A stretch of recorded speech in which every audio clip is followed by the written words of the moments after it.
అమాయకులైనటువంటి గిరిజనుల మీద పెద్ద ఎత్తున మానవ హరణం జరుగుతోంది. వాళ్ళని ఇందాకనే మాట్లాడినటువంటి అనేక మంది వక్తలు మాట్లాడుతూ గ్రామాలని తగలబెడుతున్నారని చెప్పారు. మనకు తెలుసు, చాలామంది ఆ ప్రాంతం వదిలిపెట్టి అక్కడ వస్తున్నటువంటి నిర్బంధాన్ని భరించలేక భద్రాచలం కానీ ఖమ్మం కానీ ఈ ప్రాంతం వచ్చి బ్రతుకుతున్నటువంటి వాళ్ళు మనకు తెలుసు. అక్కడ వేలాది మంది వందల క్యాంపులు పెట్టి పోలీసు పహరాలో ఒక రకంగా అక్కడ ప్రజలు జీవిస్తున్నటువంటి పరిస్థితి ఉంది. మహిళల్ని కూడా అనేక మందిని చంపుతున్నటువంటి పరిస్థితి ఉంది. కదలలేనటువంటి పరిస్థితిలో ఉన్నటువంటి వాళ్ళని కూడా వాళ్ళ పక్కన ఉన్నటువంటి అనేక మంది అమాయకుల గిరిజనులను కూడా చంపుతున్నటువంటి పరిస్థితి ఉంది. ఇవాళ ప్రభుత్వం చెప్తుంది ఆయుధాలు వాళ్ళ చేతుల్లో ఉన్నాయి కాబట్టి, వాళ్ళు యుద్ధం చేస్తున్నాం అంటున్నారు కాబట్టి వాళ్ళ మీద మేము ఇట్లా నిర్బంధం చేస్తున్నాం, ఆపరేషన్ కగారు అంటున్నారు. నిజమే, ఒక రాజ్యాంగం ఉంది, ఒక చట్టం ఉంది. ఆ రాజ్యాంగం ప్రకారం, చట్టం ప్రకారం ఎవరైనా ఆయుధాలు కలిగి ఉంటే వాళ్ళని చట్ట ప్రకారం అరెస్ట్ చేయవచ్చు, చట్ట ప్రకారం వాళ్ళని విచారణ చేయవచ్చు, చట్ట ప్రకారం విచారించి వాళ్ళ మీద శిక్షించవచ్చు. కానీ ఇవాళ ప్రభుత్వం ఏం చేస్తోంది? ఆయుధాలు ఉన్నాయనేటటువంటి పేరుతోటి ఆయుధాలు లేకపోయినా కూడా అనేక మందిని పట్టుకొని, నిరాయుధులైనటువంటి గిరిజనులను పట్టుకొని వాళ్ళకి డ్రెస్సులు తొడిగి వాళ్ళ దగ్గర ఆయుధాలను పెట్టి ఇవాళ ఎన్కౌంటర్లు చేసి వాళ్ళ దగ్గర ఆయుధాలు పెట్టి చూపెడతా ఉంది.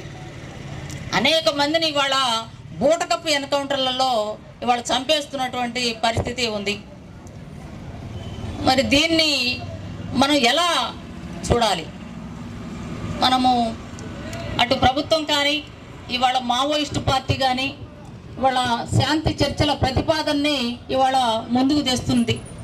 అయితే ప్రభుత్వం పెడుతుంది, వీళ్ళు కూడా మావోయిస్టు పార్టీ కూడా కండిషన్ పెడుతున్నారు.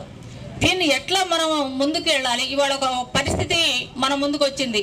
అంటే శాంతి చర్చలు జరపాలనేటటువంటి ఒక ప్రతిపాదన వాళ్ళ నుండి కానీ వీళ్ళ నుండి కానీ ముందుకు వచ్చింది. దీన్ని ఎట్లా ముందుకు తీసుకెళ్ళాలి? ఇవాళ జరుగుతున్నటువంటి ప్రజల మీద జరుగుతున్నటువంటి విచక్షణారహితంగా జరుగుతున్నటువంటి చట్ట వ్యతిరేకంగా జరుగుతున్నటువంటి దీనిని ఎట్లా అడ్డుకోవాలి అనేటటువంటి దాన్ని ఆలోచించాల్సినటువంటి అవసరం ఉంది. ఇవాళ వచ్చినటువంటి అవకాశాన్ని మావోయిస్టు పార్టీ కూడా దీన్ని ఎట్లా ఉపయోగించుకోవాలి అనేటటువంటిది ఆలోచించాల్సినటువంటి అవసరం ఉంది. ఎందుకంటే ఇవాళ ఆ ప్రాంతంలో ఉద్యమాన్ని మించినటువంటి నిర్బంధం వస్తుంది. ఎందుకు వస్తుంది? దీనికి కారణం ఏంటి? ఎందుకని దీన్ని మనం అడ్డుకోలేకపోతున్నాము అనేటటువంటి దాన్ని పునరాలోచన చేయాల్సినటువంటి అవసరం ఉంది. అంటే ఉద్యమాన్ని మించిన నిర్బంధం వస్తుందంటే, మనం ముందుకు వెళ్ళలేకపోతున్నామంటే, మనం ఉద్యమం ముందుకు వెళ్ళలేకపోతున్నామంటే, మనం అభివృద్ధి పదం వైపు నడవలేకపోతున్నామంటే ఎక్కడో లోపం ఉండాలి. అది ఎత్తుగడల్లోనో ఎక్కడ లోపం ఉందనేటటువంటి దాన్ని పునఃపరిశీలించుకోవాల్సినటువంటి అవసరం ఉంది. అలాంటి ఆలోచన మావోయిస్టు పార్టీ వైపు నుండి కూడా జరగాల్సినటువంటి అవసరం ఉందనేటటువంటిది మేము భావిస్తూ ఉన్నాం. ఎందుకంటే అనేక సంవత్సరాలుగా అక్కడ ఉద్యమ నిర్మాణం జరుగుతోంది. మేము యుద్ధం చేస్తామంటున్నారు, అక్కడ విముక్తి ప్రాంతాలు ఏర్పడ్డాయని అంటున్నారు. అయినప్పుడు ఇట్లాంటి నిర్బంధాన్ని ఎందుకు అధిగమించలేకపోతున్నాం అనేటటువంటి దాన్ని కూడా మనం ఆలోచించాల్సినటువంటి తరుణం ఇది. మనం ఉద్రేకంగా మాట్లాడుకోవడమో ఇంకొక విధంగా మాట్లాడుకోవడమో కాదు ఇవాళ మనం చేయాల్సింది.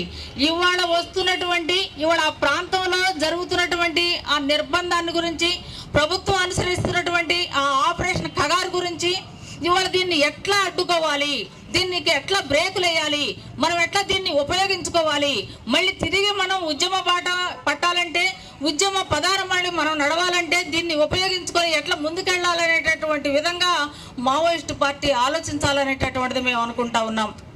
అట్లా కాకుండా మేము కూడా యుద్ధం చేస్తున్నామంటే మళ్ళీ వేరే అర్థం వస్తుంది. అంటే మరి ప్రభుత్వం యుద్ధం చేస్తానంటుంది, మరి నువ్వు యుద్ధం చేస్తున్నావు అంటున్నావు కదా, ఇరువైపులా యుద్ధం జరుగుతుంది కదా అనేటటువంటి అర్థం తీసుకునేటటువంటి అవకాశం కూడా ఉంది.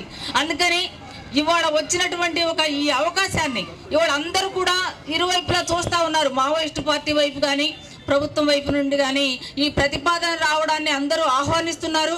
అందరూ కూడా చూస్తూ ఉన్నారు ఏం చేస్తారు, ఎటువైపు అడుగులు వేస్తారు, ఏం చర్యలు తీసుకుంటారు అనేటటువంటి వైపుగా ఇవాళ అందరూ ఆశగా ఎదురు చూస్తున్నటువంటి పరిస్థితి ఉంది. అందుకని ఈ శాంతి చర్చలు అనేటటువంటి దాన్ని ఉపయోగించుకొని ఇవాళ ప్రభుత్వం ఒక ప్రతిపాదన పెట్టొచ్చు, మీరు ఆయుధాలు వేడండి రండి అని. అది పార్టీకి సంబంధించినటువంటి విషయం.